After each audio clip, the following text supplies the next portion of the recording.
നിങ്ങളുടെ favourite shows ഇനി ഒരിക്കലും മിസ്സാവില്ല. ഇപ്പോൾ C5 കാണും നിങ്ങളുടെ ഫേവറേറ്റ് ഷോസ് തികച്ചും സൗജന്യമായി. എനിക്കറിയാച്ച നിങ്ങളൊക്കെ എത്രമാത്രം എന്നെ സ്നേഹിക്കുന്നുണ്ടെന്ന്. ആ സ്നേഹം തന്നെയാ പലപ്പോഴും എന്നെ തളർത്തുന്നതും. ഞാൻ സച്ചിനോട് മാത്രം പറഞ്ഞൊരു കാര്യമുണ്ട്. അതിപ്പോ അച്ഛനോടും കൂടി പറയാ. 6 മാസത്തെ ട്രീറ്റ്മെന്റിന് ശേഷവും ഫലമൊന്നും ഇല്ലാതായ ഞാൻ ഇവിടം വിട്ടു പോവും.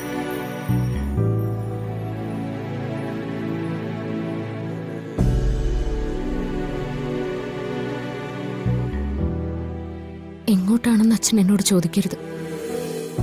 എല്ലാവരുടെ ഇടയിൽ നിന്നും എനിക്ക് പോയേ പറ്റൂ. അർച്ചന ഇല്ലാതെ വന്ന സച്ചിൻ എന്നെ പതിയെ മറന്നു തുടങ്ങും. അങ്ങനെ വരുമ്പോ എനിക്ക് പകരമായിട്ട് മറ്റൊരു പെണ്ണിനെ സച്ചിന്റെ ജീവിതത്തിലേക്ക് അച്ഛനായിട്ട് തന്നെ കൊണ്ടുവരണം.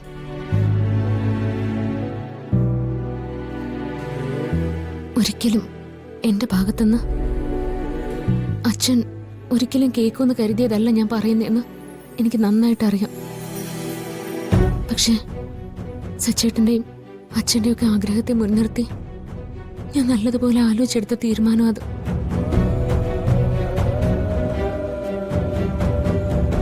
എല്ലാവരുടെ ആഗ്രഹം സാധിച്ചു തരുന്ന ഒരു പെൺകുട്ടി ഇവിടേക്ക് വന്നു കയറണം. വരണം. മോളെ, നീ എന്തൊക്കെയായി പറയുന്നത്? നീ അങ്ങനെ ആലോചിച്ചത് തന്നെ തെറ്റ്. നിന്റെ കുറ്റം കൊണ്ടല്ലല്ലോ ഇങ്ങനെയൊക്കെ ഉണ്ടായത്. അത് ഈശ്വരന്റെ തീരുമാനമല്ലേ. അതേ ഈശ്വരനെ വിശ്വസിച്ച് തന്നെ അച്ഛൻ പറയാ, നിനക്കൊരു കുഞ്ഞിനെ ഈശ്വരൻ തരും ഉടനെ. അങ്ങനെ തന്നില്ലെങ്കിൽ നീ ഇറങ്ങുന്ന അന്നു മുതൽ ഞാൻ മരുന്ന് കഴിക്കുന്നത് നിർത്തും.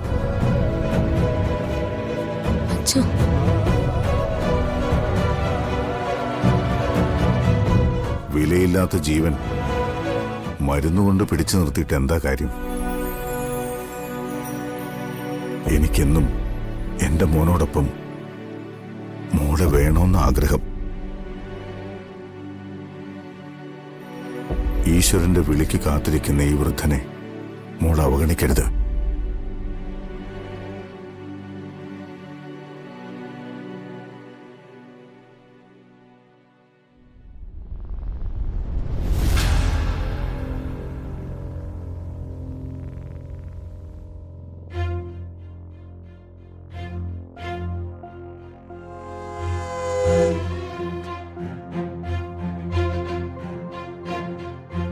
അർച്ചനയുടെ വ്യവസ്ഥ കൊള്ളാം.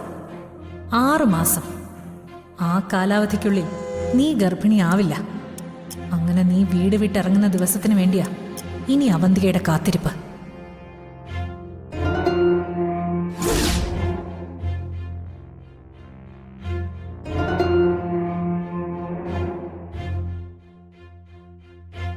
ഇതൊക്കെ ചെയ്തത് നിങ്ങളാണെന്ന് അറിഞ്ഞ നിമിഷം മുതൽ നിങ്ങൾക്കൊരു സമ്മാനം തരണമെന്ന് ഞാൻ കരുതിയിരുന്നതാ.